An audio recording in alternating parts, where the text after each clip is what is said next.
this is the level of rot that has taken place in our universities.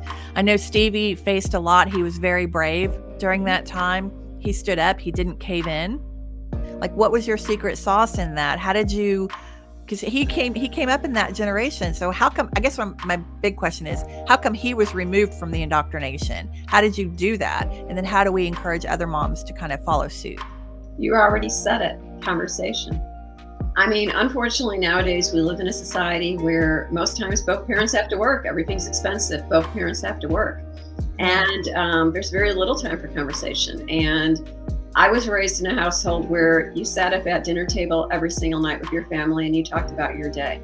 We had conversation. I was raised in we're all American. We're proud Americans. My father came here very legally. My mother did. My father changed his name from Andra to Andrew because he was a proud American. Yeah. And we still had dinner together. I'm an only child. We had dinner together every single night. We had conversation. We had conversations that were great. We had ugly conversations. We talked about the brutality of war. We talked about the brutality of living under, a dictatorship.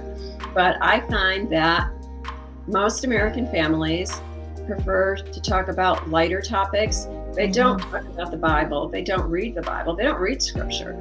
Most American families want to talk about nice things. They don't want to talk about things that are upsetting. And God forbid they turn off the television during the dinner hour.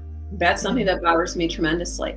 You cannot have the TV on and have a productive dinner with your children. And conversation, the word you use, that is the key. Stevie grew up knowing conversation. My father passed 10 years ago, so Stevie was almost 14. So he knew my father very well. My father would talk. My father could have written books, and I wish he had. But it's amazing to me that the conversations we had, they're difficult conversations to have. Very, very difficult conversations. But if we don't have them with our children at the dinner table or the breakfast table, anytime, and if we're not there as parents for our children, they will stray. I think that Gloria made some really key points that we have to sit down and have conversations with our kids.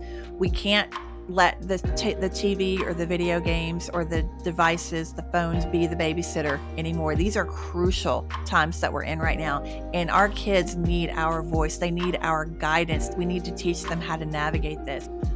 If you think that you can just pretend like it's not going on and try to shield your child at this point, you are naive. And I am happy to say that to you. I stand by that. Let me shake you awake a little bit, and then hopefully that will motivate you then to get in the game for your kid.